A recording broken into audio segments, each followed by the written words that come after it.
Alors bonsoir à toutes et à tous, je suis ravi de vous retrouver pour cette 412e rencontre Vlil et ce soir on a donc la chance de recevoir Steve Aganze pour son roman Bahari Bora aux éditions Récamier. Alors Steve, avant de rentrer dans le vif du sujet, de parler de vous, de parler de ce parcours, de ce premier roman, j'aimerais parler de Bahari Bora qui n'est pas seulement un roman sur la guerre, mais sur ce qui en reste lorsque celle-ci a dévoré les corps.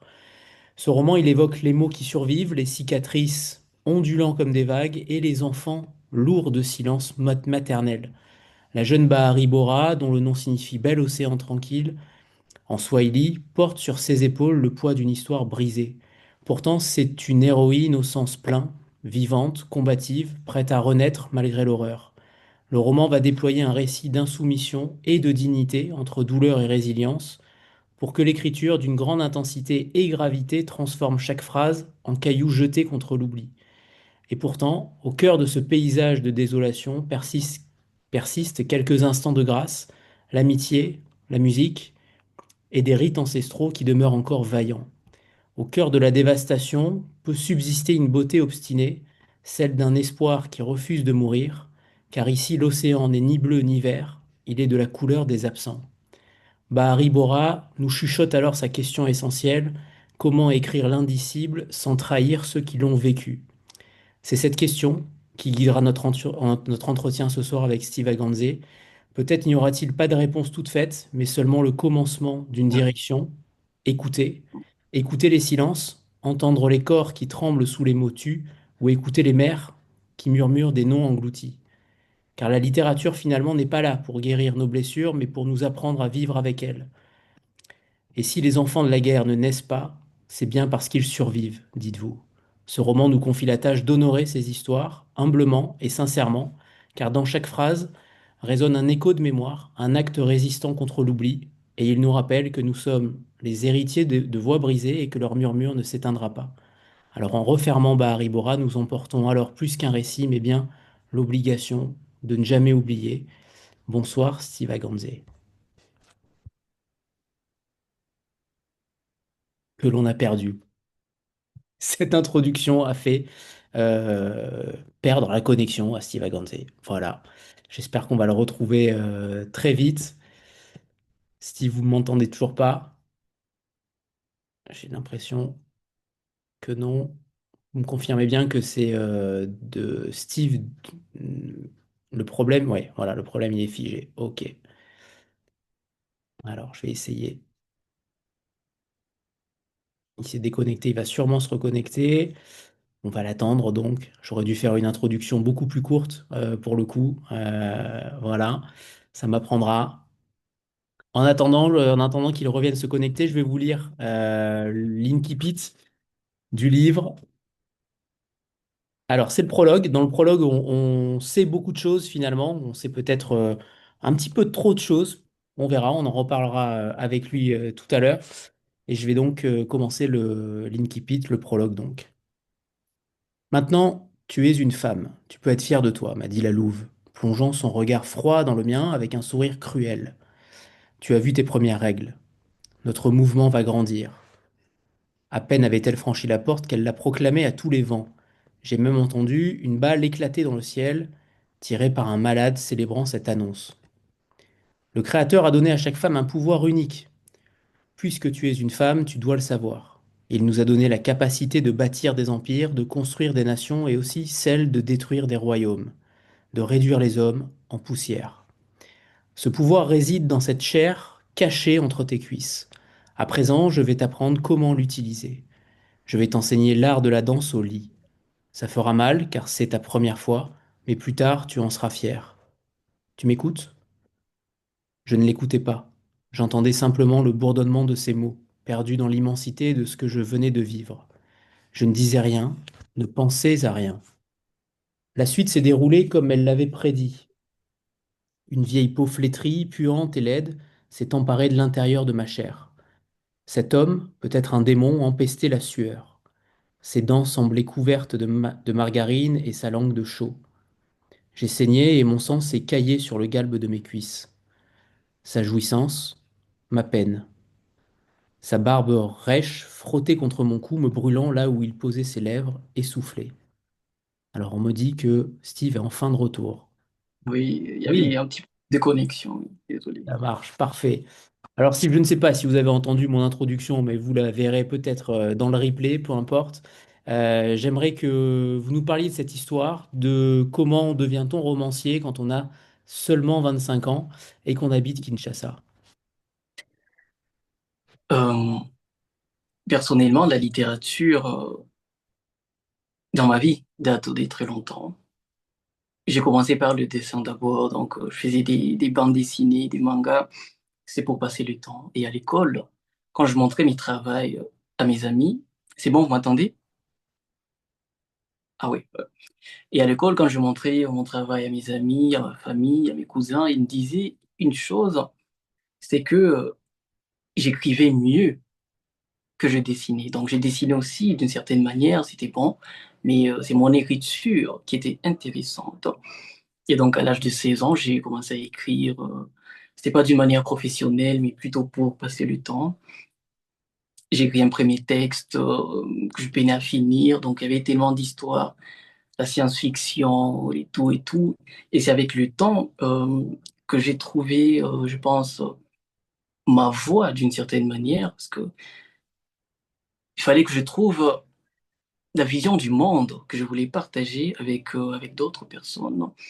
Donc c'est vers 22 ans que j'ai écrit mon tout premier roman, donc du début à la fin, et j'ai participé au Prix Voix d'Afrique, qui est un concours d'écriture initié par les éditions JC Lattès en partenariat avec RFI et la Cité internationale des arts, et j'étais finaliste. Mais comme voilà, je n'avais pas gagné, et j'ai commencé à écrire, Barry Bor a toujours porté par la même ambition littéraire. Et récemment, j'ai discuté avec ma mère qui m'a rappelé que quand j'avais 3 ou 4 ans, je me mettais souvent à l'écart, toujours porté par la solitude, et j'imitais un écrivain penché sur sa machine. Elle venait taper sur mes petits doigts parce qu'elle pensait qu'on m'avait jeté un sort. Et c'était une manifestation lointaine qu'on n'arrivait pas à comprendre à l'époque. Mais j'ai vraiment depuis toujours, j'écris des poèmes, des textes, je suis dans ce bain-là depuis toujours. Eh bien, on reparlera évidemment de la poésie tout à l'heure, mais je ne savais pas pour le dessin, comment justement est-ce que vous écrivez en fonction de ça? Est-ce que vous dessinez une scène mentale ou sur papier au préalable pour ensuite vous permettre d'écrire? Est-ce que ça fait partie du cheminement ou au contraire, est-ce la poésie qui permet le déclenchement de l'écriture aussi? Euh, Peut-être les deux, parce que j'écris toujours à la main et je visualise mes scènes. Avant d'écrire une histoire, je commence par le personnage principal, par son nom. Barry Bora, j'ai commencé par son nom, là, Barry Bora, qui devait d'une certaine manière représenter le Congo. Une forme de paradoxe, un pays qui est beau, paradisiaque, vu de l'extérieur, mais dès qu'on atterrit, on découvre un enfer, tout comme la vie de cette jeune fille et donc j'écris à la main, je visualise mes scènes, peut-être les scènes principales. Je commence par le début euh, et j'avais pour Baribo à la fin de la première partie, donc la fuite pour retrouver les enfants du devoir et la fin. Et c'est, je pense, quelque part la poésie ou la musique qui permet maintenant de relier toutes ces parties-là et de faire un roman de 240 pages et non de 3 ou 4 pages. Alors justement, cette héroïne extrêmement puissante dans ce livre-là, comment vous l'avez conçue? Vous disiez justement à l'instant, et c'est très intéressant, que c'est finalement la figure du Congo, on reparlera tout à l'heure, peut-être de la vision occidentale du Congo et la vision en tant que congolais. Ça, c'est peut-être aussi très intéressant, puisque le texte est parsemé parfois d'une vision différente peut-être qu'un Européen peut avoir de ce pays-là. J'aimerais qu'on parle de cette héroïne avant, ce roman, il est dédié aux femmes qui ont porté la guerre sans jamais la faire. En quoi, justement, qu'est-ce que vous mettez derrière cette héroïne? Est-ce que véritablement c'est une épopée du Congo à travers les violences faites aux femmes notamment? Finalement, qu'est-ce qu'elle représente en tant qu'entité? Euh, Bah, Ribot, à quelque part, c'est la somme de toutes les femmes de ma vie. En écrivant ces romans, je voulais rendre hommage à la force des femmes que j'ai toujours admirées autour de moi, dans ces contextes, dans ce cadre de guerre qui sévissent dans mon pays, le Congo, depuis plus de 30 ans. On parle de plus de 10 millions de morts et plus de 500 000 femmes qui ont perdu leur dignité dans l'écrit et dans le sang. Quelque part, je me suis inspiré aussi de ma propre mère qui m'a eu à 17 ans et qui m'a élevé seule et qui n'a jamais abandonné, qui a toujours été résiliente, qui, quelque part, en choisissant de me mettre au monde, en choisissant de mener sa grossesse à terme ou au bout, tout comme Baribo, c'était une manière pour elle peut-être de se sacrifier, de prolonger d'une certaine manière son existence à travers moi, parce qu'elle s'y savait condamnée. Comme l'a dit Marguerite Duras dans L'Armand, à 18 ans, il était trop tard. Et au Congo, dans ce cadre, à l'Est, 18 ans, c'est trop tard pour une jeune fille, même pour un jeune garçon, 18 ans, c'est trop tard. On voit des gens qui se marient peut-être à 20 ans et qui ont déjà des enfants parce qu'ils savent que la vie ne dépend pas de Dieu, ne dépend pas de qui que ce soit, mais de la volonté des groupes rebelles. Il y en a tellement, tellement qu'on peut perdre ses souffles à tout moment. Donc voilà, c'est pour toutes ces femmes qui n'ont jamais abandonné. Et je me suis toujours demandé, ces jeunes filles qui reviennent, qui ont été captives et qui reviennent pour la plupart enceintes, pourquoi elles refusent d'interrompre leur grossesse? C'est aussi une question qui m'a porté. Et voilà, j'ai trouvé que je me demande c'est quelle vérité qu'elles découvrent sur elles-mêmes au cœur de l'enfer. Quelle vérité elles découvrent sur l'humanité. Et moi, je l'ai écrit, c'était pour que l'empathie ne meure jamais. Simplement, pour qu'on ait tous la capacité de se mettre, non pas dans la peau des autres, parce que je trouve que c'est superficiel, la peau, mais dans la chair de l'autre, en toute âme et conscience, ressentir avec l'autre, partager sa joie, sa douleur et son humanité, toujours. Est-ce que vous avez trouvé des réponses en écrivant ce roman? Euh, les réponses par rapport à la situation des femmes au Congo, ou je n'ai pas bien compris la question.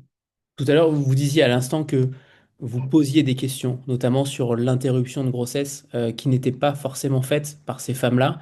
Est-ce qu'en écrivant ce livre-là, vous avez davantage compris la position de ces femmes? Oui, parce que personnellement, à l'adolescence, j'ai détesté ma mère. Je n'ai pas compris pourquoi c'était moi qui manquais un père, une figure paternelle dans la maison. Donc je suis devenu un rebelle, voilà, voilà. C'est de ta faute, tout ça. Mais en écrivant et en grandissant, j'ai fini par comprendre. Donc ma réponse, c'est que c'était trop tard pour elle, c'est trop tard pour Baribora, c'est trop tard pour toutes ces femmes. Et donc elles se prolongent d'une certaine manière à travers leurs enfants. Par exemple, là, moi, voilà, j'étais à l'université, j'ai étudié, mais ma mère, qui n'a pas été longtemps à l'école, est incapable de lire mon roman parce qu'il est écrit en français. Et quelque part, lorsqu'on me demande pourquoi il y a du swahili dans le roman, pourquoi le titre est en swahili, inconsciemment, je m'adresse à ma mère pour qu'elle comprenne au moins quelque chose de cette histoire. Elle est fière de moi, elle est heureuse de tout ce que je traverse, voilà, des voyages, de ces romans qui m'ouvrent des portes. Mais dans mon cœur, moi, je sens qu'il manque quelque chose. Donc, c'est ma manière à moi de rendre hommage comme ça avec le swahili, qui est ma langue maternelle. Est-ce que justement, je me suis posé la question du ressenti au Congo de ce livre-là? Est-ce qu'il y a possibilité qu'il soit traduit en Swahili? Comment ont réagi les Congolais pour ceux qui ont pu le lire en français? Finalement, comment ça se passe au Congo? Est-ce que vous avez été inquiété, menacé? Est-ce que vous avez eu quelques pressions par rapport à ce livre-là? Comment ça s'est passé mentalement au sein même de l'écriture? Est-ce que vous vous êtes fixé des limites? Et ensuite à la publication? Non, mentalement, je ne me suis pas fixé de limite. Je me dis, un écrivain, son travail, c'est raconter le monde, même quand on n'en a rien à faire, hein. Donc, je n'ai pas eu peur, mais l'accueil, par exemple, un journaliste était venu me voir pour faire un papier à publier dans la presse nationale, l'Association congolaise des presses, hein. Voilà, on a travaillé comme ça. Et après, il m'a dit que ses chefs, donc le rédacteur en chef, a refusé de parler de ses romans par rapport à ce qu'ils représentent. Et quand je parle avec mes amis et des personnes qui vivent à Goma, qui est aujourd'hui euh, assiégée par des rebelles, par le groupe rebelle M23, le silence étant une loi au Congo, il y a des gens qui m'en veulent parce que je parle pour ces femmes, parce que je raconte le viol et tout ça. Mais comme je l'ai dit, je suis un rapporteur. Et c'est Bahari Bora qui est la guerrière et toutes ces femmes qui sont des guerrières. Je ne les fais pas. Non, je n'ai pas peur. Je n'ai pas peur. Je n'ai pas peur. Mais traduire en Swahili, on y travaille et j'espère que ça se fera. Par contre, comme les livres n'ont pas le même prix au Congo qu'en France, par exemple, un livre qui coûte 20 euros en France, ici, il coûtera hum, 35 $, soit euh, 33 euros, quelque chose comme ça. On essaie de voir avec la sortie en poche s'il y aura moyen de d'écouler quelques exemplaires ici, parce que là, il coûtera relativement moins cher par rapport au grand format. Très bien. D'ailleurs, vous parliez tout à l'heure de ce sous-texte, parce qu'en réalité, le texte et aussi le roman est aussi saupoudré d'informations journalistiques sur la situation des jeunes femmes au Congo, notamment comme une sorte d'essai, mais en même temps très romancé.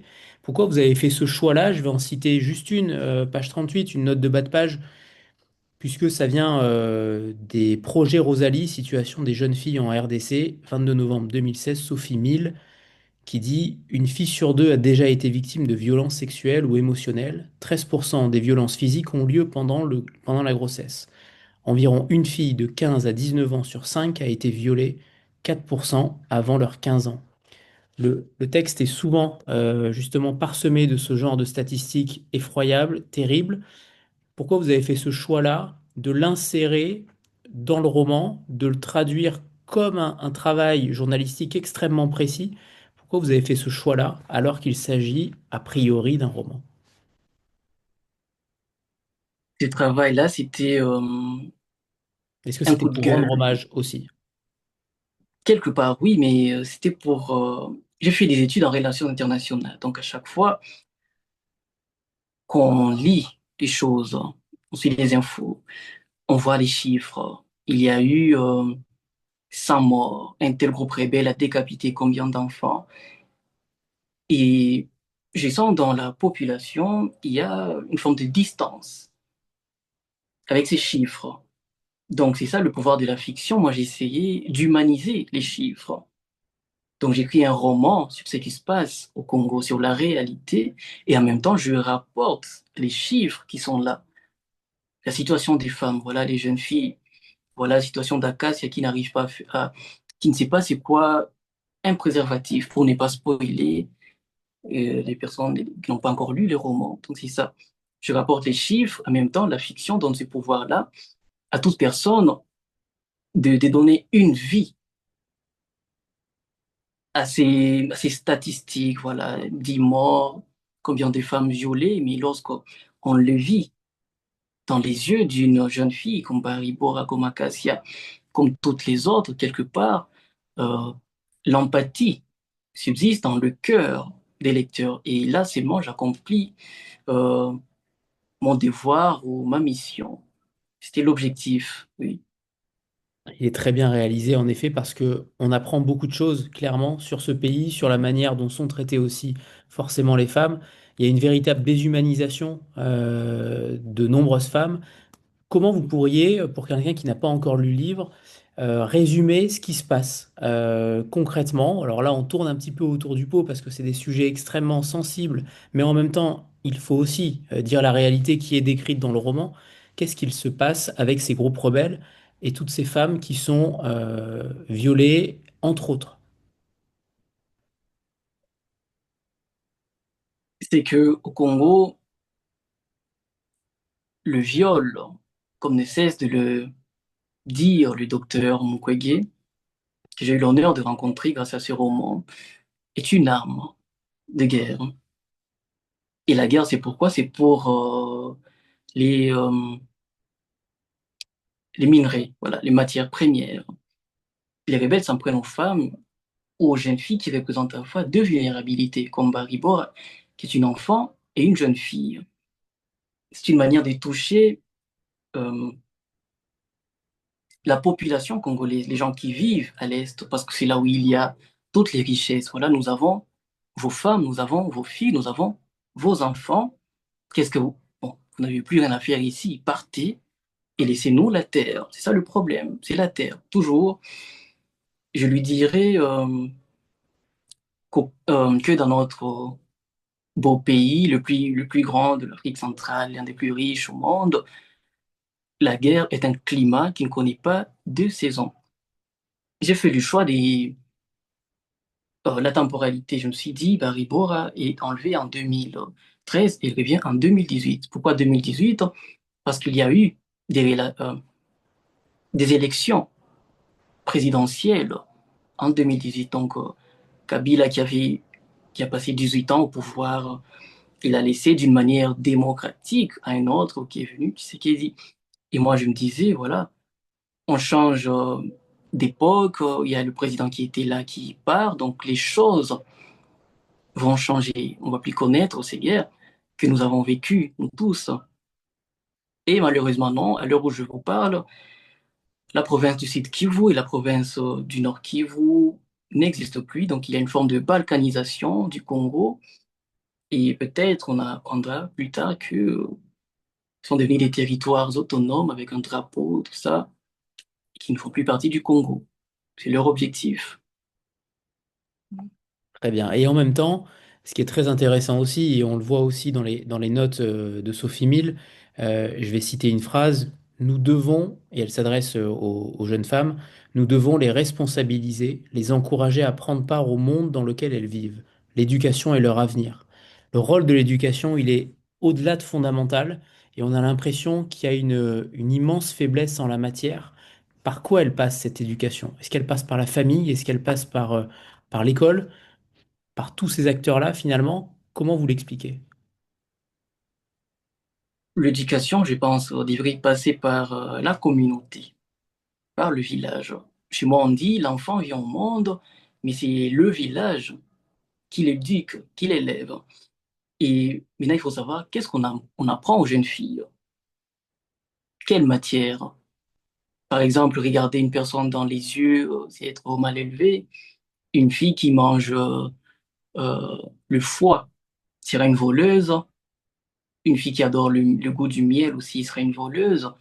Et elles grandissent avec ces idées-là. Et donc, et une fois qu'elles sont enlevées, une parenthèse, et pour la plupart qui reviennent, on ne célèbre pas leur retour, mais non, non, ils sont répudiés par leur propre communauté. Parce qu'on imagine qu'on ne peut pas faire famille avec une fille qui a vécu avec les rebelles, avec le diable. Parce qu'à force de traîner avec le diable, justement, on finit par adopter ses manières de penser. Donc c'est ça, c'est l'école, c'est la communauté, la famille aussi, et quelque part la littérature que jouait ce rôle-là. Et c'était, encore une fois, essentiel de sensibiliser de cette manière-là.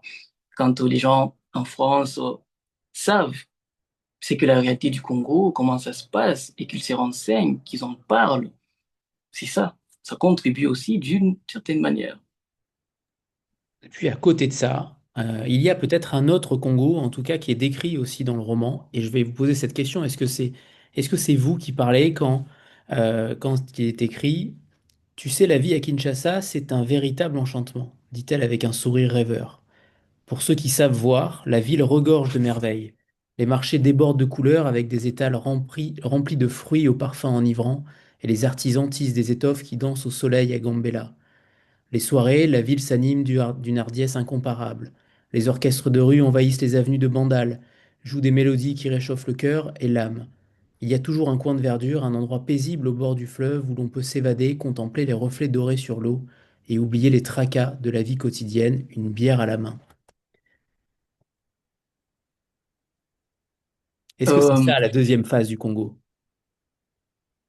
Absolument, et ça me brise le cœur de l'admettre. Je suis originaire de Bukavu, de l'Est. Moi, j'ai vécu la guerre à l'âge de 3 ans, 3 4 ans. Mutebutsi, on était à Goma et tout ça.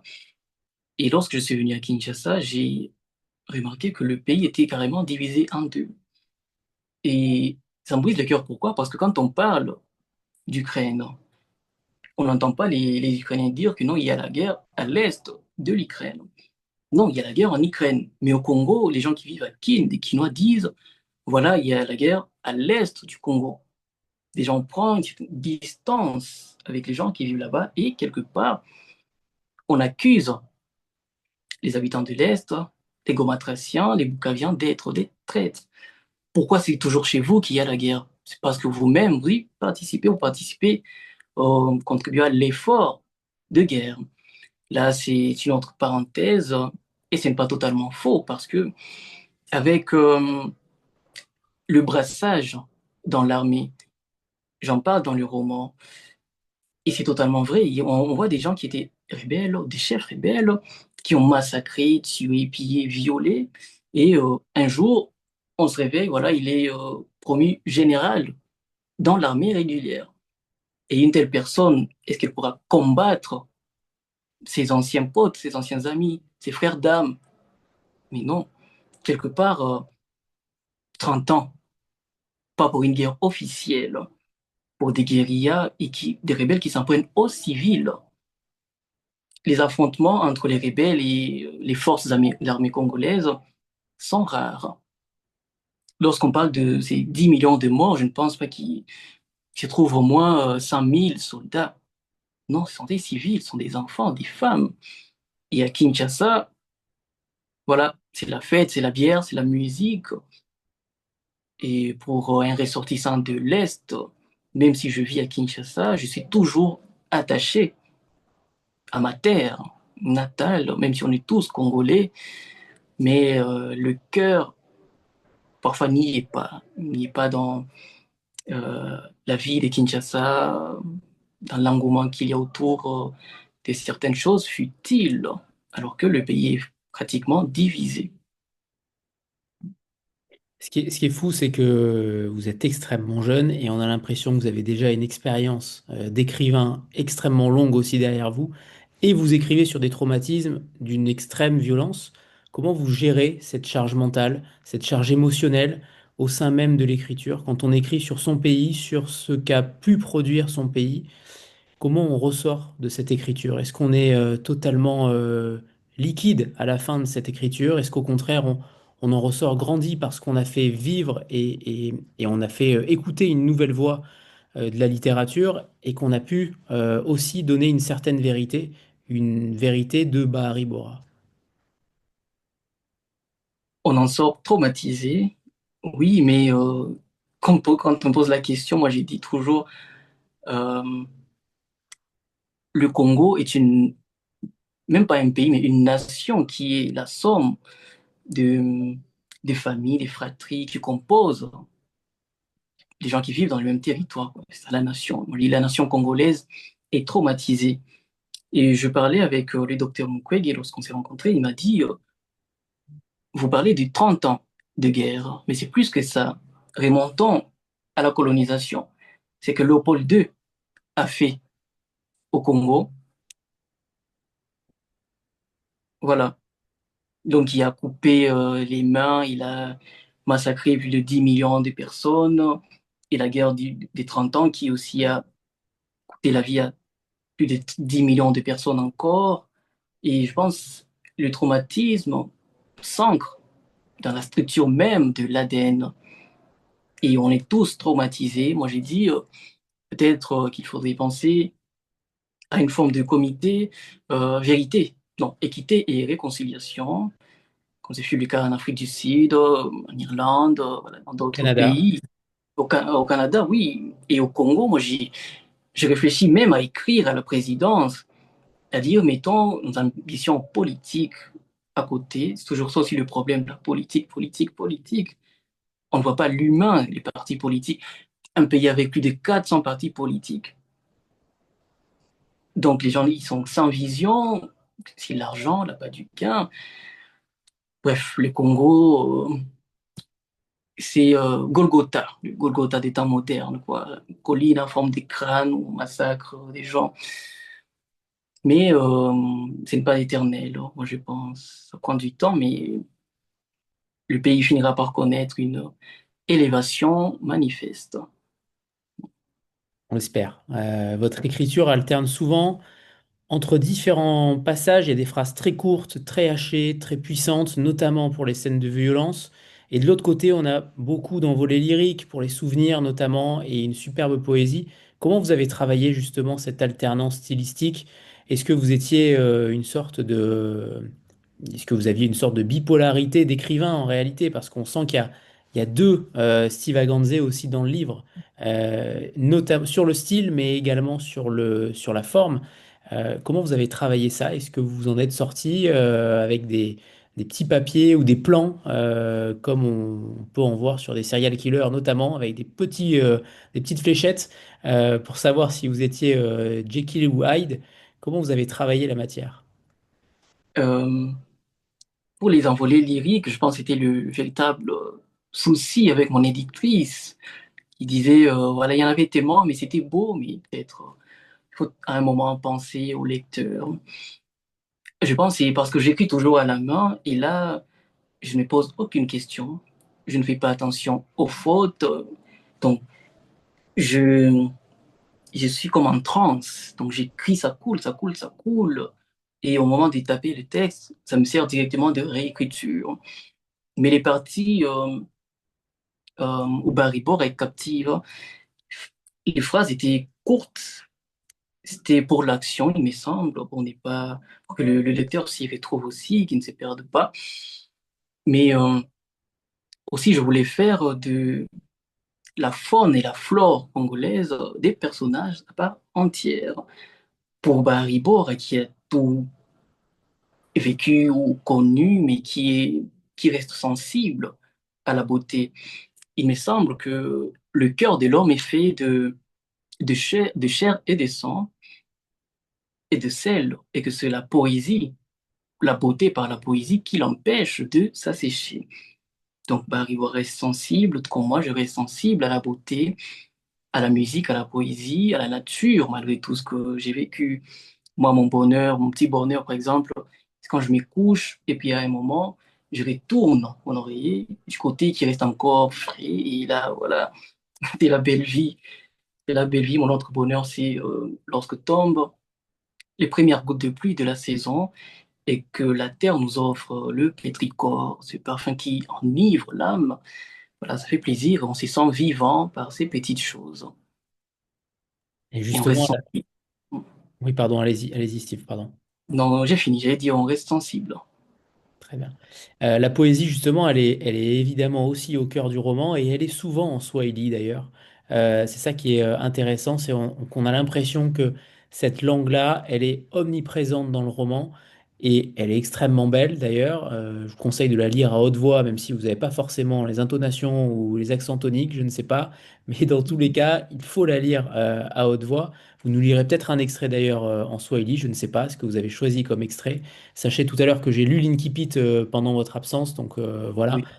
Euh, pour le coup, cette poésie-là qui est en Swahili, qu'est-ce que ça impulse? Est-ce que c'est aussi un hommage pour votre mère? Est-ce que ça permet, comme si c'était une sorte de noblesse de la langue qui apparaît quasiment uniquement en poésie? Est-ce que c'est ça? Euh, Parce je qu'elle pense, apparaît deux fois, elle apparaît lors de scènes très violentes et en même temps aussi quand il y a des poèmes. je pense que c'est simplement le cœur qui parle. C'est tout. Par exemple, le poème, la chanson de Jack Songo en Swahili, c'était en français. C'est un poème que j'avais écrit en français, et puis je l'ai traduit en Swahili, comme ça. Donc je ne sais pas si euh, ma poésie est meilleure en swahili ou en français, mais parfois je me traduis moi-même. Donc j'écris en français, je traduis en swahili et je pense aller faire pour ma mère aussi, traduire peut-être des pages, des chapitres en swahili pour elle, voilà. Très bien, très bien. Et puis dans le récit, il y a aussi beaucoup de métaphores, et notamment une métaphore organique de la mémoire. On a l'impression que les cicatrices sont souvent décrites comme des frontières, les vergetures comme des fleuves sur le corps des femmes. D'où vous vient justement cette vision du corps comme carte géographique littéraire? Il y a un vrai travail sur le corps, je trouve. Oui, parce que le corps, il me semble, c'est notre témoin, le premier témoin de nos calvaires, de nos déboires, de notre vie sur Terre. Avant la mémoire, avant l'esprit, il y a le corps d'abord. Les corps des femmes, les rebelles qui sont là, ils possèdent avant tout le corps des femmes. Ils disent, vous êtes captives et votre travail, ce n'est pas tant de mettre au monde des enfants, mais c'est trop doux de mettre au monde, mais de pondre. Votre travail ici, c'est de pondre pour que notre mouvement s'agrandisse et voilà, on finisse par prendre tout ce qui nous revient des droits, parce qu'à leurs yeux, c'est pour eux, ils sont dans leurs droits. Et à côté de ça, on a le docteur Farid, alors qui fait partie des seules figures masculines qu'on peut apprécier pour le coup, puisque forcément c'est quand même plus délicat d'apprécier les autres, qui a comme mission de réparer ces filles victimes du désordre du monde, vous écrivez. Comment vous le caractérisez, ce docteur Farid? Qu'est-ce qu'il y a derrière lui? Est-ce qu'il y a la réparation du monde derrière lui? Derrière le docteur Farid, il y a des personnes que j'ai croisées dans la vraie vie, des gens qui abandonnent leur vie en France, en Suède, en Égypte, et qui viennent au Congo parce qu'ils entendent parler des histoires qui se passent ici. Ils viennent peut-être pour la CICR ou Médecins sans frontières, pour Human Rights Watch. Et voilà, moi, ça me touche de savoir qu'une personne qui a tout, vraiment, ce sont des gens des docteurs qui avaient tout dans leur pays, la vie, et qui abandonnent tout ça pour vivre dans la forêt, la jungle congolaise. Quelque part, je voulais leur rendre hommage à toutes ces figures-là. Mais le docteur Farid, voilà, il y a beaucoup de similitudes avec le docteur Mukwege, prix Nobel de la paix, qui répare aussi les femmes au Congo et qui a réparé ma propre mère de ses propres mains. C'était en 2018. Mais comme en écrivant ce roman, je voulais ériger un pont entre le Congo et les mondes au pluriel, il m'a semblé que ce serait peut-être un pléonasme de ramener encore le docteur Mukwege, qui est congolaise, comme si l'histoire allait appartenir qu'au Congo et aux Congolais. Donc Farid est égyptien, Sophia est belge, il y a des gens qui viennent de partout, parce que quelque part, hein, la situation du Congo n'est pas si isolée que ça. Tout bien réfléchi. Et donc, l'épilogue euh, est l'essence parfois de tout le roman. Je me dis, voilà, on a parlé des femmes, mais parlons de toutes, ou pour toutes celles qui luttent jour et nuit pour que ce monde connaisse, vive des beaux jours simplement à travers leurs enfants, pour toutes ces femmes qui se sacrifient dans le monde entier, pas qu'au Congo. Eh bien, Steve, c'est le moment de prendre une photo de groupe avant que vous nous lisiez un premier extrait. Voilà, préparez-vous pour la photo de groupe. 3, 2, 1. Et c'est bon. Steve, c'est à vous pour nous lire un premier extrait. D'accord.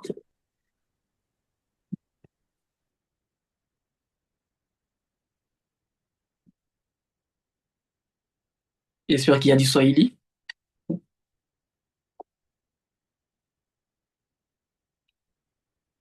Baharibo n'ait détourné les yeux de l'écran que par crainte. Elle refusait de voir. Elle refusait de distinguer ces notes triviales et monotones émanant de son ventre. Un cœur autre que le sien battait. Son attention irait partout, sauf sur son propre corps à moitié dénudé, dont les stigmates laissaient subsister une parcelle de beauté, d'harmonie, de perfection. Elle n'en avait plus honte. Sa peur, son appréhension de l'avenir éclipsait ce qui lui restait de dignité. Était-il trop tard à 18 ans? Entendant les voix venant des autres pièces, elle pouvait faire correspondre chacune à un visage, un nom.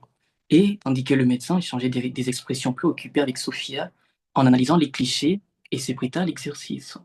Non loin d'elle, quelqu'un s'exclama en swahili, exprimant le désir d'une bière. Nicolas kiu ya pombe, mon gang. Eliane Casino, pensa-t-elle, toujours en quête d'ivresse.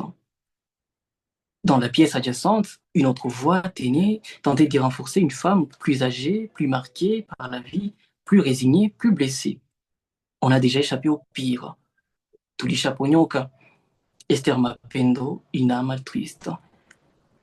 Elle demeura ainsi, son attention s'étendant au loin après avoir sémé cette question. Qu'es-tu devenu, Cabellia? Un instant, elle s'aperçut que ses lèvres s'entr'ouvraient sans qu'elle en ait conscience. Merci Steve. Et vous nous lirez donc un deuxième extrait tout à l'heure. Un second extrait tout à Ok. l'heure. Est-ce que vous vous êtes posé la question des bourreaux, de l'anonymisation des bourreaux et notamment de leur donner une voix? Est-ce que vous vous êtes posé cette question-là? Ou au contraire, est-ce que seules les victimes comptent? Il n'y a pas besoin de faire parler les bourreaux. Est-ce que vous vous êtes interrogé en tant qu'écrivain sur cette question? Oui, je me suis interrogé et mon roman, c'était une forme d'hommage pour toutes les femmes et pour leur force, pour leur courage et pour la résilience. Les bourreaux, ils sont là et c'est paradoxal parce qu'il y a des femmes parmi les bourreaux, les louves qui sont là. Et donc on se demande, parler des bourreaux, est-ce qu'on ne va pas se perdre quelque part dans notre propos? Donc je me suis concentré sur Barry Bora qui représente la situation de toutes les femmes du Congo, mais pas que. Par contre, les bourreaux, ils sont là, il y a les louves, il y a le diable, Almaride, il y a El Saïd qui a quitté la rébellion et que l'armée régulière l'a accueilli à bras ouverts et qui tient vraiment en captivité Kabylia. Et ça se passe comme ça. Il y a des jeunes filles qui vivent euh, captives dans leur monde. Parfois, ils pensent plaisanter, mais ces gens-là, ce ne sont pas des humains. Même s'il a quitté le groupe rebelle et qu'il commence à toucher l'argent d'une manière, entre guillemets, légale et qui porte l'uniforme de l'armée, dans sa tête, il reste toujours ce diable. Voilà. Est-ce que d'ailleurs, quels sont vos... J'aimerais savoir comment vous avez, pas façonné, mais en tout cas, quelles ont été vos références littéraires, ou en tout cas, les références, qu'elles soient conscientes ou non, les influences qui sont derrière Steve Aganze, qui ont nourri Bahari Bora. Tout à l'heure, vous avez parlé de Marguerite Duras. Est-ce qu'il y a des influences fortes? Est-ce que ce sont, et peut-être des auteurs également congolais, euh, comment vous vous nourrissez littérairement pour écrire? Euh, il y a Marguerite Duras,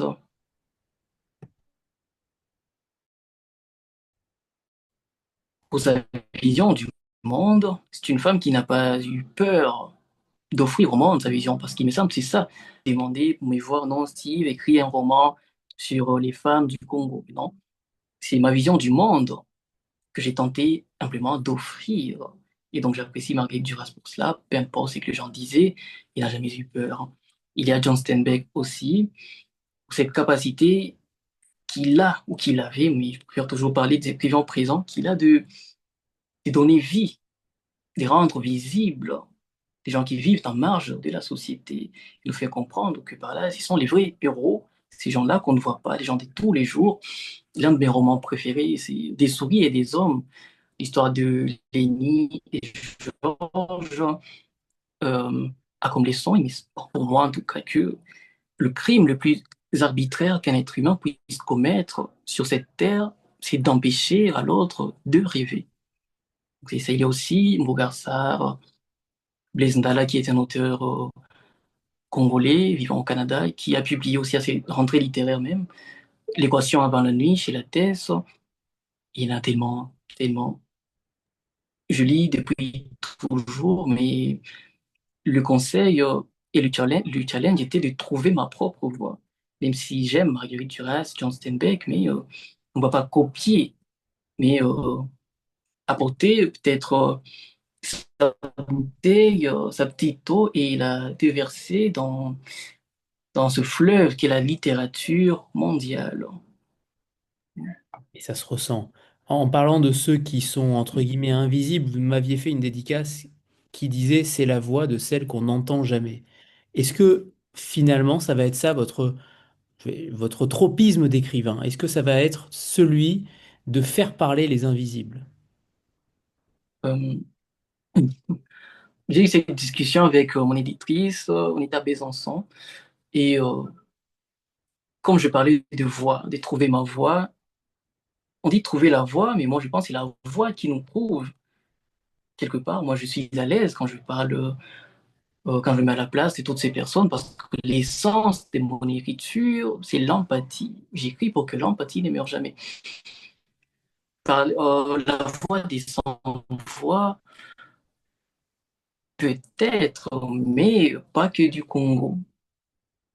Pas que du Congo, peut-être, je pourrais parler des femmes d'Afghanistan, de Chine, du Canada, d'Algérie, du monde entier, qui est le territoire de l'écrivain, c'est l'humanité. Et Très bien. Très bien. Et Bahari Bora, d'ailleurs, elle se tait parfois. Elle refuse de parler ou de dénoncer. Est-ce que pour vous, c'était aussi une vision pour cette impossibilité de témoigner à cause de la douleur, à cause de la pudeur, ou plutôt une sorte de résistance silencieuse? Qu'est-ce qu'il se cache derrière ce silence qu'elle peut parfois octroyer? je pense la guerre au Congo étant un climat de tous les jours, on finit par vivre dans ce que j'appelle le déni de la normalité. Et les victimes ne savent même plus, ou ne se rendent même plus compte, ils sont des victimes. On trouve que quelque part c'est normal, c'est la guerre, ils sont venus, ils ont tué, mais on sait demain ils reviendront, ou peut-être s'ils nous laissent un certain euh, répit, mais ils reviendront toujours. Et on finit par banaliser le mal, tout ça. Et je pense qu'il y avait quelqu'un qui m'avait demandé sur Instagram, c'était un retour, m'avait dit qu'il avait l'impression que Baribor était spectatrice de son existence. Justement, il s'est fait condamner. Elle a été chez les rebelles. Il n'a plus de place dans sa propre communauté. Qu'est-ce qui lui reste? Mettre au monde cet enfant et espérer simplement qu'il aura la chance qu'elle-même n'a pas eue. C'est la triste réalité de la plupart des femmes à l'Est. Elles disent, même lorsque n'ont pas vécu la guerre, mais qui nous impacte tous et toutes d'une certaine manière. Parfois, lorsqu'une femme est au Congo, dans la culture qui n'est pas toujours essentielle ou bonne, une femme qui souffre dans son foyer et qui a des enfants, qu'est-ce qu'elle dit? Voilà, je reste là pour mes enfants. Et se condamne quelque part. Elle-même, elle ne trouve plus l'intérêt de se battre, de lutter. Donc, elle dit, voilà, avec résilience, je suis là, je reste pour mes enfants, simplement qu'ils aient la chance de vivre.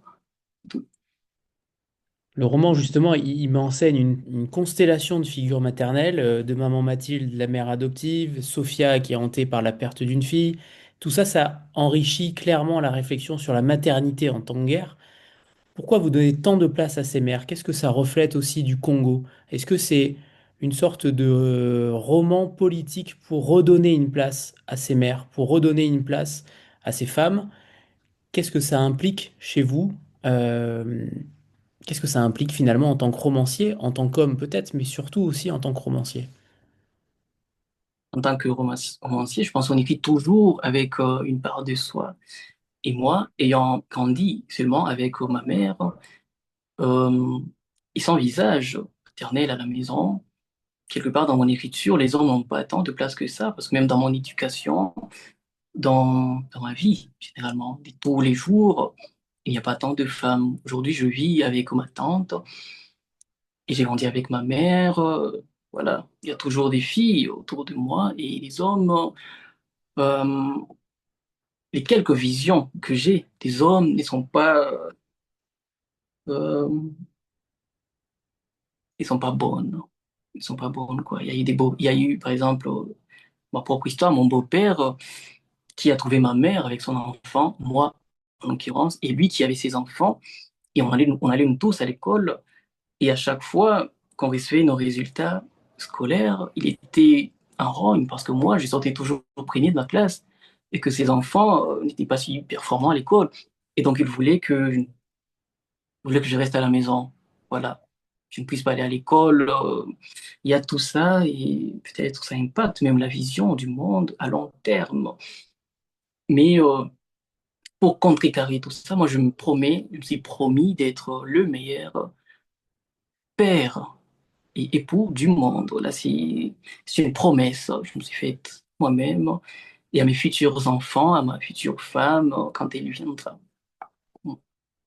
Très bien. Est-ce que d'ailleurs, parce que vous traitez la violence de manière extrêmement, je ne veux pas dire délicate, parce que ce serait totalement usurpé, mais de manière extrêmement sobre, euh, est-ce qu'il y a des scènes ou des images extrêmement dures que vous avez choisi de ne pas insérer dans le texte, de ne pas, ou de ne pas écrire, et de laisser totalement hors du texte? Est-ce que ça vous est arrivé pendant l'écriture du roman, des choses que vous ne pouviez pas humainement écrire?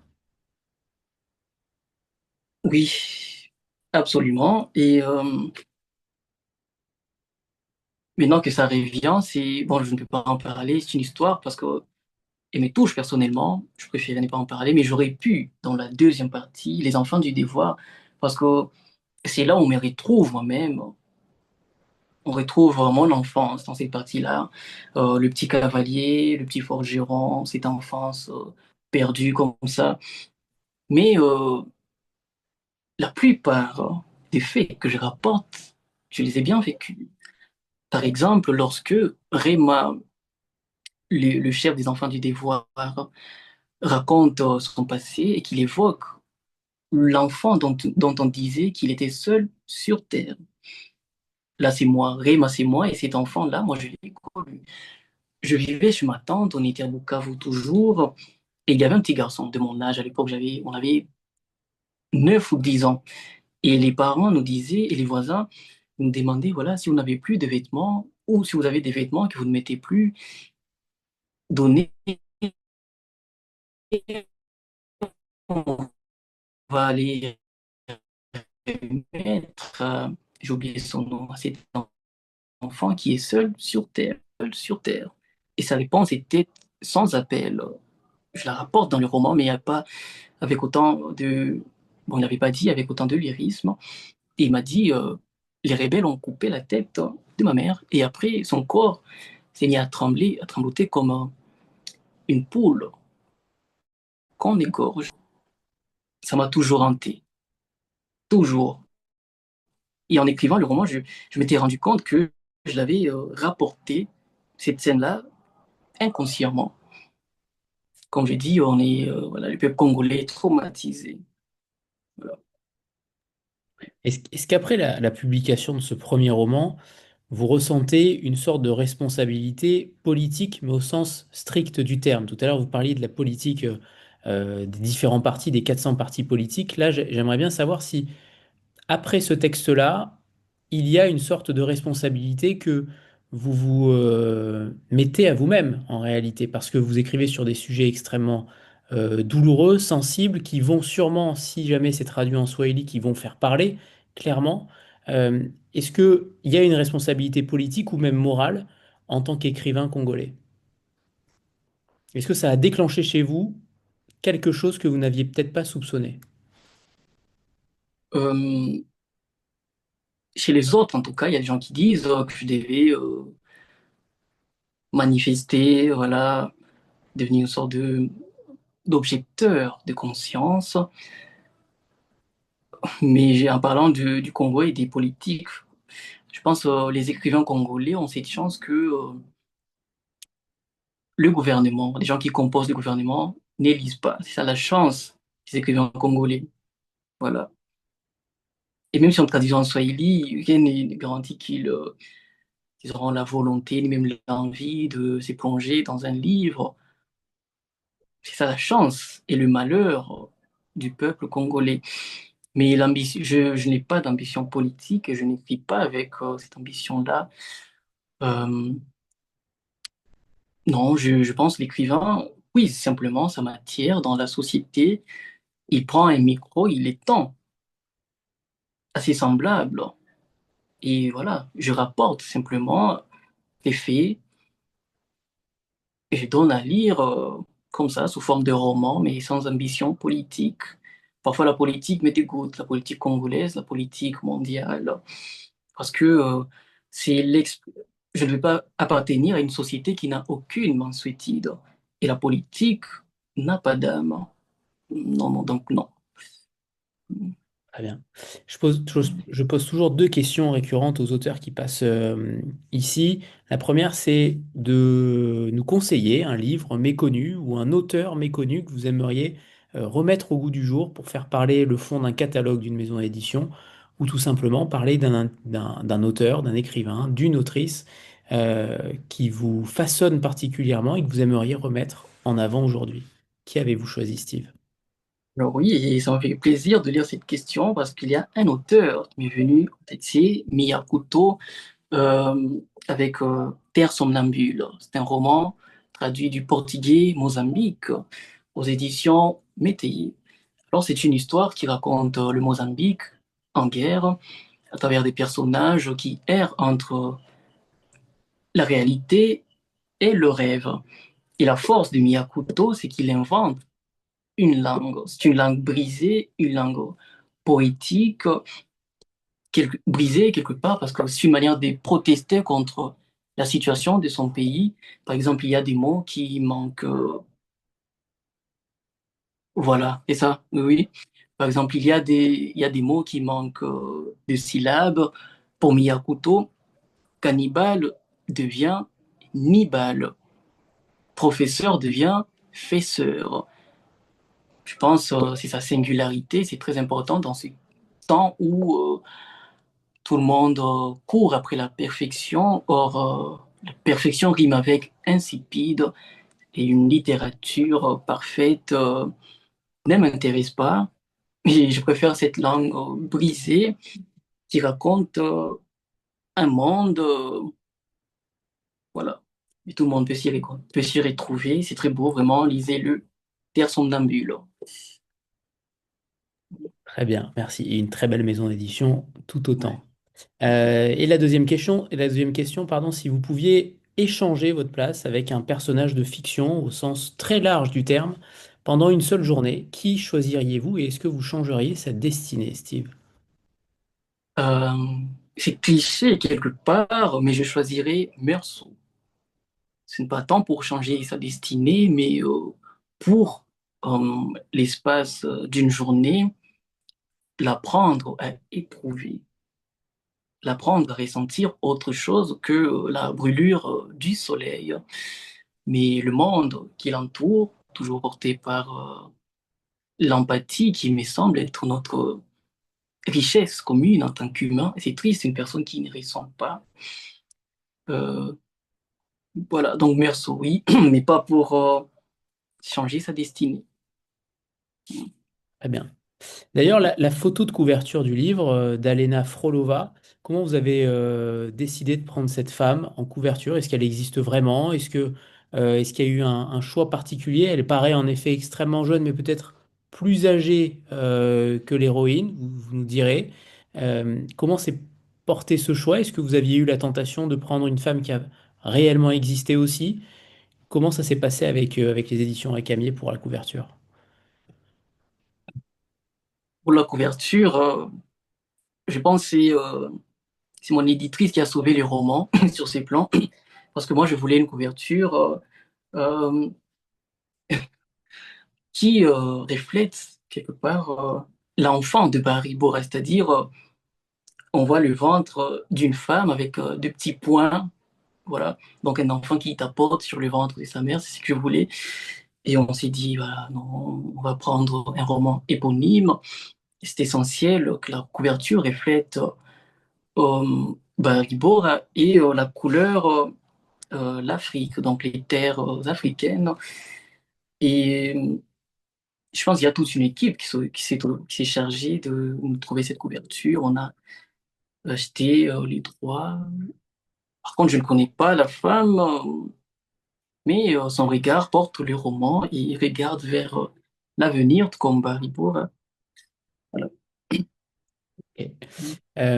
Alors, vous avez seulement 25 ans. C'est votre premier roman. Est-ce que déjà, vous pensez à la suite? Est-ce que déjà, vous commencez à écrire? Est-ce que on a l'impression que l'écriture fait partie vraiment de votre quotidien? Vous allez me dire si je me trompe, mais ça m'étonnerait. Euh, Comment vous allez vous réinventer aussi après un premier roman qui peut être plus personnel souvent? Là, est-ce que vous êtes déjà sur un nouveau sujet? Tout à l'heure, on parlait des invisibles, pas forcément au Congo pour le coup. Comment vous allez vous documenter? Comment vous allez travailler le sujet? Est-ce que ça va être aussi un roman, essai-roman? J'aime bien appeler essai-romancé peut-être, je ne sais pas. Est-ce que ça va être votre marque de fabrique? Qu'est-ce que vous nous préparez pour la suite? Oui, il y a un autre roman qui est en gestation. Je pense quand on aspire à rester écrivain, il faut toujours avoir quelque chose sur le métier pour ne pas perdre la main. Voilà. Donc, je l'écris et oui, oui, c'est une forme d'autopsie de la société contemporaine. Euh, oui, donc il est là, mais je ne peux pas en dire plus. Mais il viendra. Ouais, ouais. Très bien, très bien. Eh bien, c'est le moment de nous lire un second extrait, Steve, de Bahari Bora. Avec plaisir.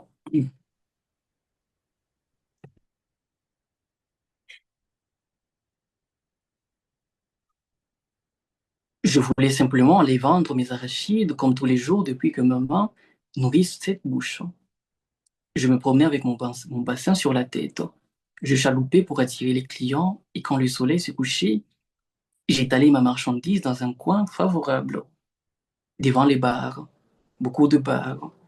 Les gens profitent de la vie. Ils savent qu'elle peut s'arrêter à tout moment. Il y a pogrom dans la cité. Et jamais je n'entre dans un bar. Les clients viennent à moi. Ils ne me voient pas, ils ne me parlent pas. Ils jettent leurs petites coupures et je mesure une quantité d'arachide en fonction de ces coupures. Je dis merci gentiment. Les uns hochent la tête, les autres tournent simplement le dos. Ils repartent, ils reviennent. Maman me dit toujours que les hommes se pavanent avec un serpent vorace entre les jambes et c'est pour cela qu'ils s'entretuent pour voir qui a le plus gros, le plus avide, le plus impitoyable. Je ne vais pas me faire mordre, alors je n'entre jamais dans des bars. Il y avait une fille dans notre cour commune. La maison de ses parents est collée à la nôtre. Ils n'ont aucun secret pour nous et nous n'en avons aucun pour eux. Cette fille, elle ne sortait pas depuis un moment et quand elle est réapparue, son bas-ventre était légèrement gonflé et elle vomissait. Sa mère, maman divine, m'a dit de ne pas suivre son exemple. Elle est entrée dans un bar, elle a voulu caresser le serpent d'un garçon, croyant plaisanter, mais il l'a mordu dans l'entrejambe et son venin mortel a fait gonfler.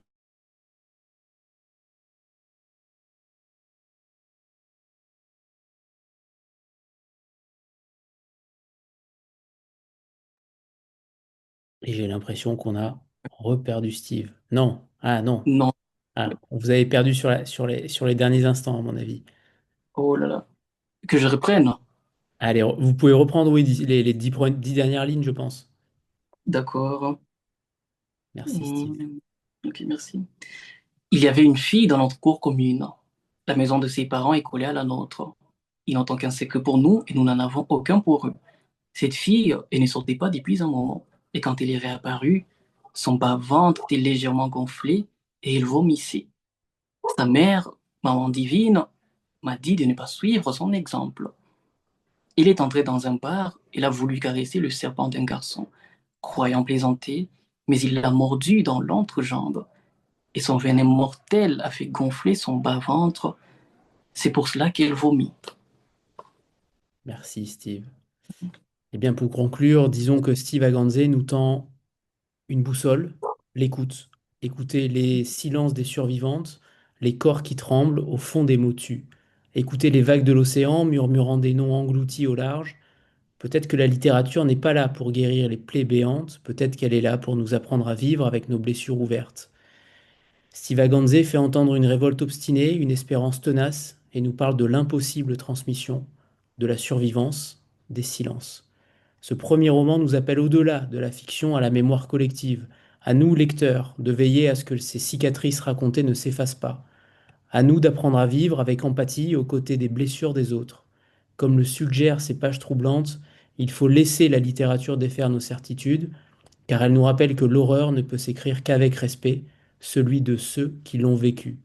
En suivant la trace de Bahari Bora, nous portons ce roman avec une vigilance nouvelle, et c'est peut-être ainsi qu'elle continue de vivre à travers notre écoute et notre mémoire. Merci infiniment, Steve Aganze, pour cette rencontre. Merci à vous, Anthony. Merci infiniment, oui, pour l'opportunité.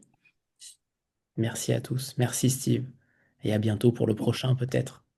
Au revoir tout le monde. Oui, oui. Au revoir. Au revoir à tous.